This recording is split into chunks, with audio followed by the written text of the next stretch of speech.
guys, gawa tayo ng leftover corned beef patty sandwich for breakfast ng mga bata. Dahil meron akong nakitang corned beef na tira nila kahapon. So ito gawan ko ng paraan para magkasya sa amin 5. So ito lalagyan ko siya ng broccoli. So ito guys, na-wash ko na yung broccoli. In-steam ko yan. Saka ako grenade yung carrots. Tapos cheese. Ginitay ko na ma-steam yung broccoli. So nung luto na yung broccoli, pinalamig ko lang siya ng saglit para mas madali ko siyang i-chop ng sobrang liliit mamaya. So pagkatapos ko na-chop yung broccoli, nilagay ko na sa lagayan at saka naglagay din ako ng 2 itlog.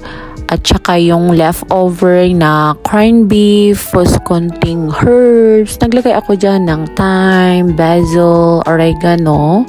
Guys, dito hindi na ako naglagay ng asin kasi medyo maalat na yung corned beef. At saka konting breadcrumbs, cornstarch, at saka konting all-purpose flour. Kalagay ko lahat ng ingredients, saka ko naman hinalo-halo.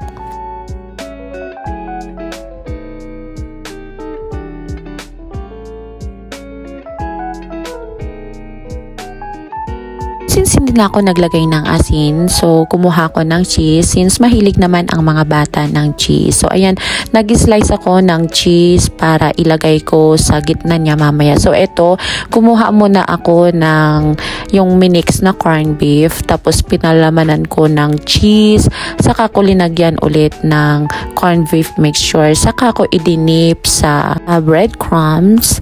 Tapos dito guys, paulit-ulit ko lang ito ginawa.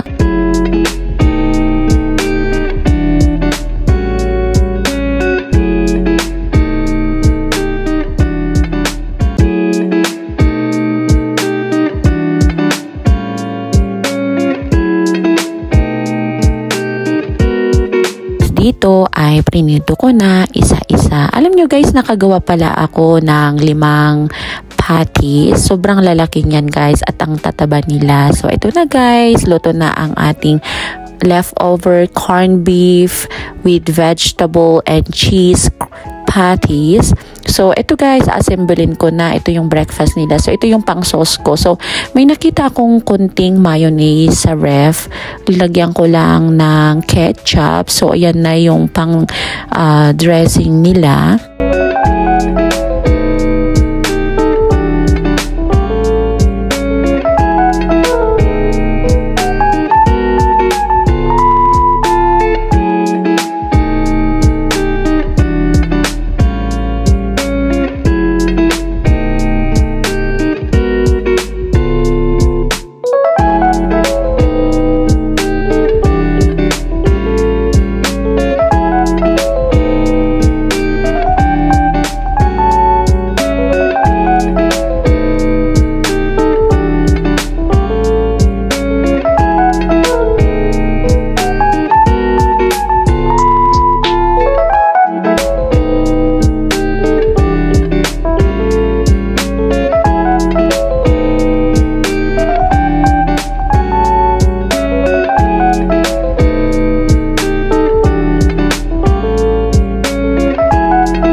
Gustuhan nyo po ang video ito, sana po pa-like, follow for more video, and share.